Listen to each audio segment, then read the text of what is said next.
Hey beautiful, welcome in to Dr. Sarah's Café. The mere fact that you clicked on this video is already a clear sign to you that destiny is calling, that it is time for a change, that it is time for a pivot, a time for a transformation. In this video, I'm going to share some key lessons I've learned throughout personal transformations and pivots in my own life, including the existence of this very channel, which was a direct manifestation of me answering the call that I felt in my heart. Specifically, I'll share signs that a change is necessary. Second, I'll share what's necessary to navigate that change as best as possible.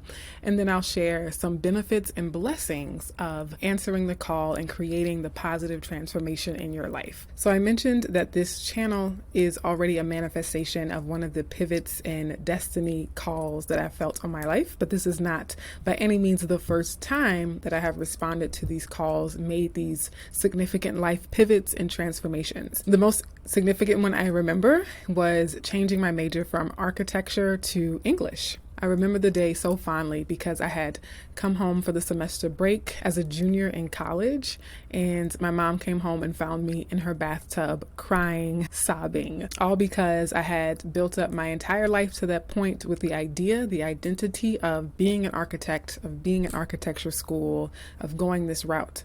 And to suddenly be faced with this identity crisis, as well as this logistical crisis of having to change my major completely in my junior year, it was overwhelming to say the least, and frightening, scary, filled with uncertainty. But I knew something had to change. And that happening early in my life, I was really fortunate because it built my muscle to develop the courage to make necessary changes at other significant turning points in my life as well. That's what I'm here to coach you through today. So with that said, let's jump into the first part, which is the signs that a change is necessary in your life. The very first sign for me, I didn't actually recognize the first time around when I was being guided and called and nudged to switch my major, and that's feelings and emotions.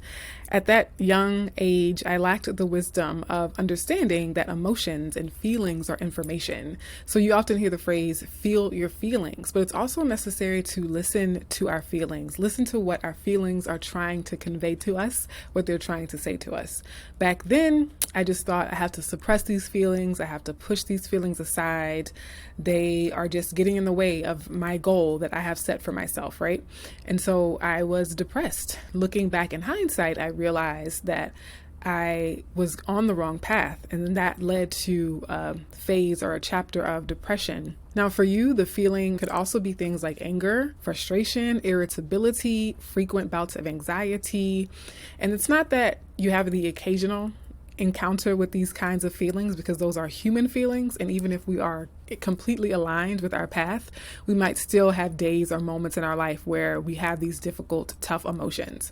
But when you start to see a pattern, chronic, consistent feelings like that, it's a sign that it's time for a change, okay? I also want to preface here that the level of change and what's needed to change is for you to reflect on and decide. Now, change doesn't always mean that you leave the job, but it might mean that you change how you show up to the job. It might mean that you ask for a raise. Change doesn't necessarily mean you leave the relationship, but change could mean having the hard, difficult conversation about what needs to change within that relationship, okay? And so I think part of the reason why people fear change so often is because they think it has to end. When they say, oh, I'm having these difficult emotions and it's telling me that an important, significant change is necessary or impending. And oh my God, I'm so worried or afraid that that change has to mean that this is ending or that this is leaving. But sometimes it's not always related to a complete walking away or a complete severing of ties. Sometimes that change is, I need to be more of who I am in this relationship. I need to show up more authentically in this career, in this job. So pay attention to what you're feeling, how you're feeling, especially tracking the frequency of different feelings and the repetition or the pattern of different feelings. Keeping a journal is really helpful for this. You can look back and see how many days over the past year have I felt depressed or angry or frustrated going to work or with this particular family member or this friend or in this town or in this home, right? A second sign that it might be necessary for change is that nothing seems to be working. You have been dedicated, consistent, persistent at trying to make something work, trying to make something grow, trying to accomplish something, or just actualize who you really want to be in life. And despite your best efforts, there's no traction, there's no progress, there's no momentum. So that could mean potentially that it's time to walk away from that endeavor or to give gratitude for that goal and the purpose that it served in your life and realize that maybe that goal is out of alignment with what you're really meant to do and who you really authentically are. Okay. Now, also, again, as I mentioned in the previous point, it might just be that the change necessary is a change in strategy, a change in technique, a change in approach. So again, documentation, whatever form of documentation and tracking your progress you prefer. For you, it could be something in your relationship where you have frequent check-ins and you say, hey, are we both still happy in this dynamic? Is there something that has changed for you in terms of what you need or want or desire from this relationship? And so having some form of reflection and documentation so that you know in this area of life, have I experienced a growth? Have I gotten closer to being and expressing and manifesting the highest, truest, most joyful and authentic version of whatever this part of my life is? Now, my real confession is that when I had to make the decision to switch my major from architecture to English a couple of decades ago, it was the third sign, which is that the universe sort of kicked me or pushed me into change. It just kind of rocked my world. I pulled up my grades at the end of the semester, knowing that I did not do my best, but I opened up the Moodle portal at Mississippi State University and pulled up my grades.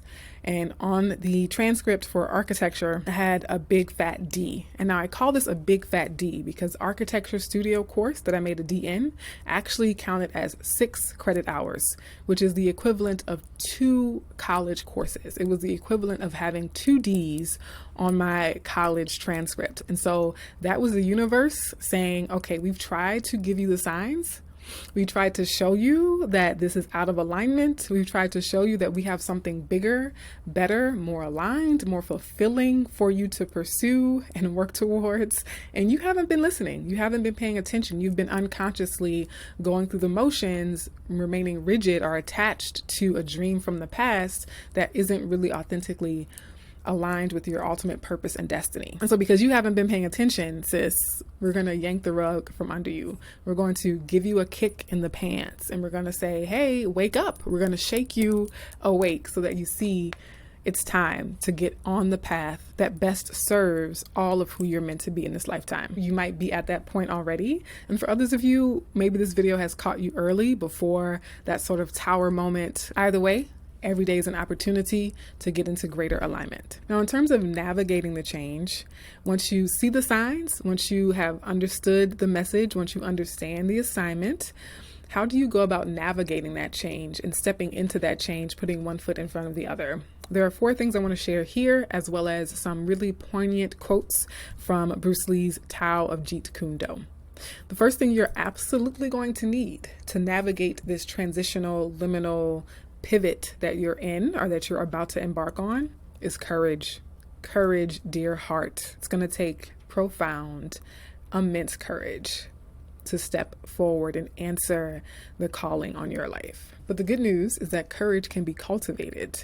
Courage is a muscle that can be built over time with intentional effort. It's not that certain people are just born with more courage. It's that they probably have had more opportunities to exercise courage in their everyday lives. So if you feel like you're lacking in courage, don't fret. There are concrete, tangible things you can do to sort of build that courage muscle over time. If you'd like a full video on what I call the Courage to Confidence Leap, please let me know in the comments and I'll be sure to create one and post it for you in the near future. Now, one of the things that you also need that actually helps with courage, helps with cultivating courage, is a support team, a support system of some sort. And for some of us, we are fortunate and blessed to have lots of people in our corner, access to lots of resources. And unfortunately, though, there are some who don't have that, some who have not been exposed, are gifted, supporting family, or supporting friends. And so we have to work a little harder, if that's us, to seek out those people. And if you don't know any of these people or resources personally, my friend, Google is your friend, okay? You can Google positive affirmations. You can Google advice and encouragement for starting over. You can Google advice and encouragement for walking away from a toxic relationship, okay? Start there. If you are absolutely lacking in actual support offline in your real life, don't be afraid to just immerse yourself in the Google searches and following the Instagram and YouTube accounts that are speaking directly to that goal or that new journey that you want to embark on. And also make the effort to find it in your everyday life. You can use Google to find a local therapist or a local life coach that you can meet and sit down with and have a cup of coffee with, or just look in the eye and say, this is what I'm feeling and this is what I'm going through. Now, a third thing that's necessary for navigating the pivot or the change or transition in your life is radical honesty. And it's no coincidence that I started with courage, because it takes deep, profound courage to be honest with yourself, as well as being honest with others. Now, the thing is, the reason why people fear a life pivot sometimes is because they're afraid to tell other people around them, right? So it starts with being honest with yourself about what you're feeling, about this knowledge that you have within yourself, and then also cultivating the courage to be radically honest once you start down that path of change and transformation. I'm getting goosebumps as I say this. To also say to the people closest to you, hey, I have to walk away from this thing. To say to your colleagues or your children or your spouse or your audience or your followers and saying, this has been a great wild ride and journey, but it's time for me to close the door, to turn out the lights on this chapter and begin a new one that might be very different from what you all are used to seeing me as, or the role you're used to seeing me play. And so radical courage so that we can be radically honest with ourselves about what we know is next for us, and radically honest with the people around us, whether they be intimate partners or casual acquaintances that we meet on the street who happen to ask us, so what do you do for a living? The courage to tell our truth, to speak our truth, to stand in our truth. And I'll be honest, speaking of radical honesty, this is something that I have been actively working on. The courage to be honest about what I know I'm feeling, what I know is in my heart in terms of creating this YouTube channel and telling people that, hey, I talk about astrology and read tarot cards and want to focus more on healing. And so I'm right there with you. I empathize. All the work that I do is spawned from really intimate knowledge and experience of the things that I'm speaking about. And it's often buttressed or bolstered with a little bit of research and professional work as well. And then a fourth thing that is necessary for navigating a pivot or a transition, a life chapter that is closing or beginning, is trust, faith, and surrender. I'm using those sort of interchangeably here. Trusting that what you know and feel is what it is. Trusting, having faith in your spiritual team, whether you see that as God, guardian angels, spirit guides, your higher self, or just your own gut knowing and intuition. And surrendering sometimes the plan that we had scripted for ourselves, the very detailed outline of how we wanted everything to go, the dates and the time frame, the timeline that we had so carefully and rigidly outlined for ourselves. It might be necessary. In fact, it will likely be necessary to surrender those plans. And it's here that I want to share some of the quotes from Bruce Lee's Tao of Jeet Kune. Okay, so I'll read them and I'll kind of unpack them and explain why they're really pertinent about how to navigate the pivot, how to navigate the change and transition into the new and next version of yourself in your life. First, we have the quote, "If nothing within you stays rigid, outward things will disclose themselves. Moving be like water, still, be like a mirror, respond like an echo. I love this quote because it says, outward things will disclose themselves if you remain flexible. So a lot of times, again, the fear that we have about making a pivot or making a change is that we can't see all the way to the end because we don't know exactly how the path is going to unfold. And so we just try to stay with what we've always known. We try to stay in what we feel is safe and the known and what's tried and true and the precedent, right? And he's saying, if we trust and remain flexible and not too rigid, then the path will reveal itself as we find the courage to take one step and then another. The other quote is, freedom discovers man the moment he loses concern over what impression he is making or about to make. This one is so significant because a lot of times we're afraid to change. We're afraid to transition. We're afraid to file for that divorce. We're afraid to leave that career, that lucrative career. We're afraid to discuss our political views. We're afraid to do any number of things because what will people think? What are people going to say? I have to raise my hand for this one.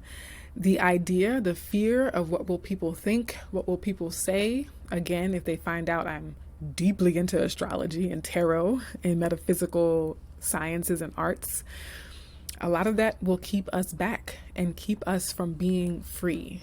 So freedom finds us as soon as we release the shackles of other people's criticisms or opinions or judgments. A third quote from Bruce Lee, the classical man is just a bundle of routine, ideas, and tradition. When he acts, he is translating every living moment in terms of the old. Now, I recently did a video on living through unprecedented times, and this reminds me of how when we're in this liminal space of change or transition or endings and new beginnings, are needing to pivot or walk away from something that we've invested in for so long, part of the fear comes from that tradition, looking at the future through the lens of the past. And a lot of times that holds us back. It limits our imagination and our perception for what's possible in the future. The last quote from Bruce Lee is so beautiful. He says, if you follow the classical pattern, you are understanding the routine, the tradition, the shadow. You are not understanding yourself. My dears, this is of utmost importance because the reason to follow your heart, to answer the call of destiny that you hear on the outskirts, on the fringes of your awareness, is because it helps you to understand yourself. It helps you to be more of you, more of yourself, more of who you authentically are inside. That's the reason to find the courage to shed the old skin and embrace what's new, because what's new is likely to be a more complete expression of your authentic soul. Some of the significant blessings that are available to you, to all of us, when we find the courage to make that pivot, to answer the call on our lives, the call of destiny that we hear off in the distance like faint thunder on a cloudy day. When I switched my major from English to architecture, what I really remember is how many people looked at me after I made that switch and said, wow, I can tell you're so much happier. You look freer. You are glowing. And so what you will feel and what others will sense and pick up, what you will radiate, is that sense of freedom, which expresses as an inner light. Your light, if you are out of alignment, if you're on the wrong path, if you're in the wrong career or the wrong relationship, you will find that your inner light might dim. It might grow small. And the minute you get closer to your authentic self, the minute you start to realign and readjust and get back on the path of your truest and highest destiny, that light starts to rekindle. It starts to grow larger and larger, and really makes our spiritual teams so proud, so happy, so delighted that we are listening to our higher self, that we are listening to our inner wisdom and that divine guidance. Stay tuned because I have 2 more videos coming up where I talk about the astrology of significant life changes, as well as another video talking about the tarot cards that could indicate a necessary change or an upcoming pivot or transition in our lives. In the meantime, if you liked this video, be sure to give it a thumbs up. Take care, my loves. I hope that this has helped you to refill your spiritual cup, and I'll see you in the next video.